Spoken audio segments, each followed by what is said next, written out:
मिलिए ये महाराष्ट्र के ईमानदार पुलिस वाले हैं, इनको यही नहीं पता है कि नो एंट्री कितने बजे से कितने बजे तक होती है। जी संध्याकाळी संध्याकाळी किती घंटे नो एंट्री इथं? किती तास नो एंट्री आहे? ना ना ऑफिस मध्ये तुम्ही साहेब आहे ना, तुम्ही सांगा ना, तुम्ही पोलीस वाले ना, तुम्ही सांगा ना. ना ना ना तुम्ही सांगा नो एंट्री किती घंटे, काय नो एंट्री किती तास आहे ते सांगा. तुला पूर्ण भेटेल का ऑफिसला? ऑफिसला जायची गरज नाही. तुम्ही कशाला इथं तुम्ही गाडी अडवतात ना, तुम्ही सांगा ना. माग साहेबांना अडीले, त्यानं गाडी सोडली, त्याला बोलून आलोय मी.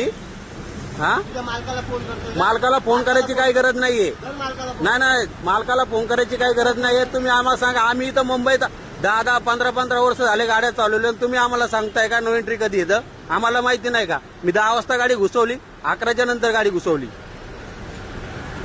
11 मला माहिती आहे टायमिंग किती आहे काय तर. किती वाजता 11च्या नंतर ऑल मुंबईतली नो एंट्री खोलते, अख्ख्या मुंबईतली, मेन मुंबईतली. आणि भिवंडीला तुम्ही काय बोलताय 12 घंटे नो एंट्री आहे? म्हणजे दिवसभर आम्ही इथं थांबायचं? मग तुम्ही काय बोलता डायरेक्ट संध्याकाळी नो एंट्री खोलते ना?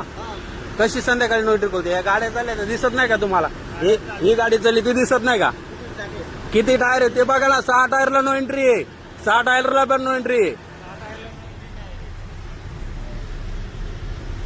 6 टायरला पण नो एंट्री. हे बघा साहेब, तुम्ही जर आहे ना त्याच्यासाठी तू ऑफिसला जा. ऑफिसला मला जायची गरज नाही. तुम्ही फक्त नो एंट्रीचे ऐका. हे बघा ही गाडी चालली, ही गाडी चालली. हे बघा अंजूर फाट्याला भिवंडीमध्ये पोलीसवाले विनाकारण त्रास झालेत. 12 घंटे नो एंट्री बोलतात. हे बघा तुमचं नाव दाखवा. हो साहेब तुमचं नाव दाखवा. मला घेऊ द्या ना, नाव घेऊ द्या ना. तुम्ही फक्त